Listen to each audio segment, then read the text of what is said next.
Casamento, um elo de amor, parceria, um sonho a dois, uma vida a dois. O que dizer do propósito do casamento? E o que dizer das novas formas de união estável? O casamento para nós é de suma importância, é uma das nossas cerimônias mais importantes que nós temos. No passado, a festa ia vários dias, né? Hoje não, pela sociedade atual nós temos um dia só, mas um dia festivo, um dia de alegria, em que se constitui uma nova família. E desde os primórdios, toda a família tinha uma esperança, que daquele casamento viria o Messias. O grande e principal propósito é fazer com que esses dois seres acabem se harmonizando e, ao mesmo tempo, ofereçam oportunidades para que outros espíritos cheguem até nós. Para quê? Para que dentro desse contexto familiar possamos todos nos harmonizar e melhorar um pouquinho de cada vez. O casamento ele pode ser visto sobre diversos ângulos diferentes. Inclusive, quando a gente fala em casamento, geralmente o básico é falar sobre o casamento civil e o casamento religioso. Então, o casamento civil é um contrato e algumas pessoas se casam exclusivamente pelo interesse nesse contrato, que é uma sociedade. Agora, o olhar romântico para o casamento é a união de duas pessoas por um laço de amor. Então, o casamento, independente de ser ou não um contrato social, aquilo que a gente vê como casamento, de um ponto de vista religioso, é a união de duas pessoas movidas por um sentimento de amor.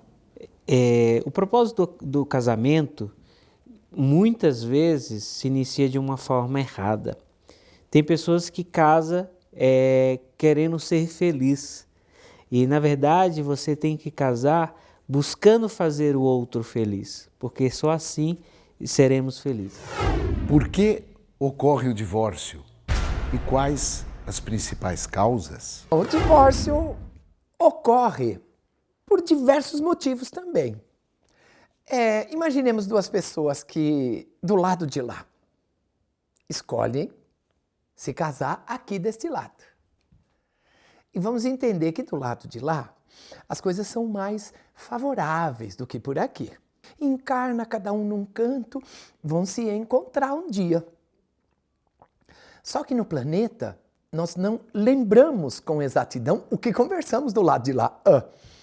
Porque a vida matrimonial vai além do sim. E é aí que começam os problemas. Por quê? Do lado de lá tudo bem, mas do lado de cá nós não lembramos de tudo muito direitinho. Aí temos nossos interesses, temos interesses deste, temos interesses daquele. Às vezes os interesses são conflitantes. Às vezes, de repente, a pessoa descobre que não era tudo isso. E aí resolve separar. Agora, a separação, atualmente, é muito simples. É muito fácil. Por quê? Porque está totalmente aceita pela sociedade. Então, não há problema nenhum em nos separarmos perante a sociedade.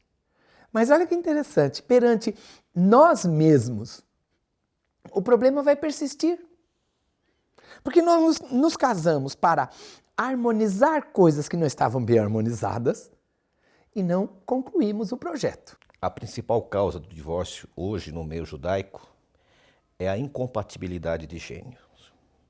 Pela vida corrida que as pessoas têm, elas não param para refletir se elas têm condições de andarem juntas.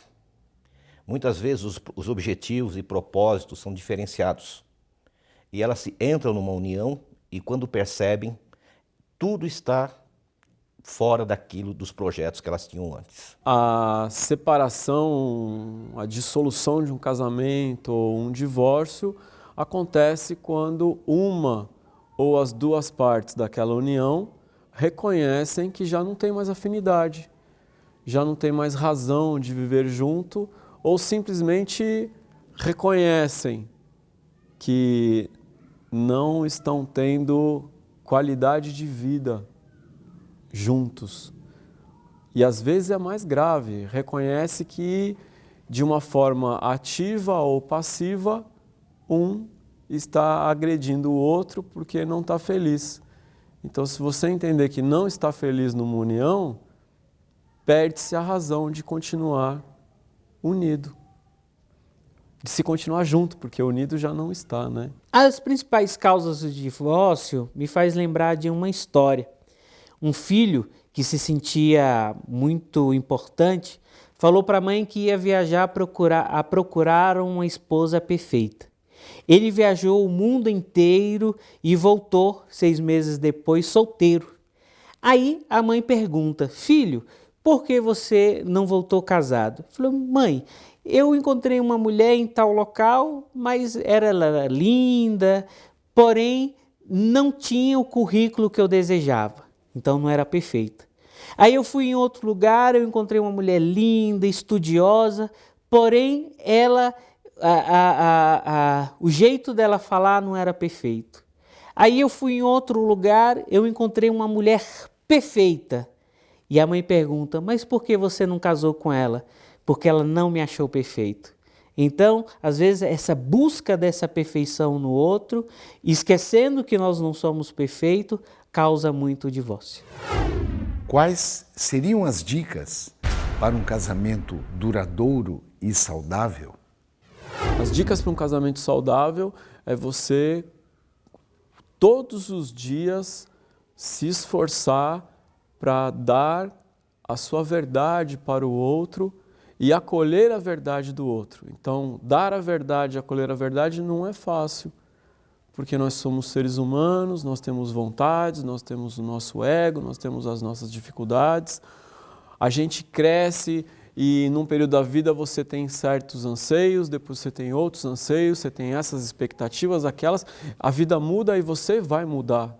E o seu companheiro ou a sua companheira vai mudar também.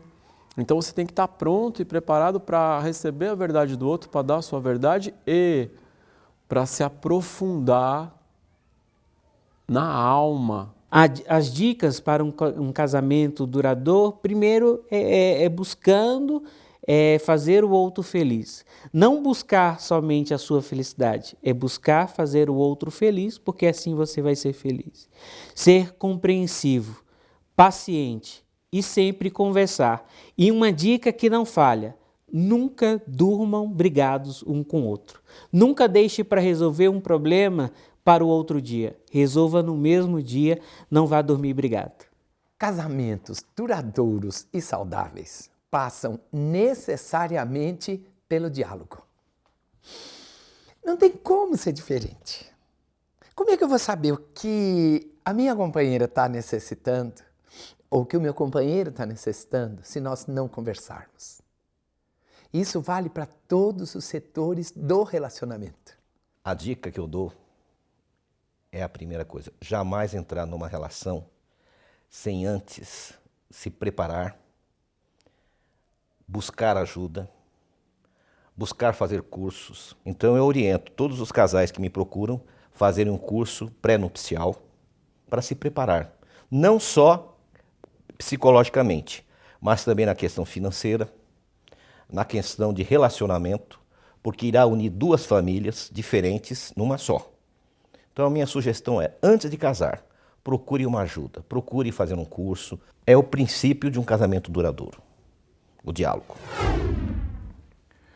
Um casamento feliz é viver feliz. Para se viver feliz, precisamos passar pela tolerância, pela paciência, pelo respeito à liberdade do outro. Só amor não basta. Espero que a felicidade continue no seu lar e continue em sua vida.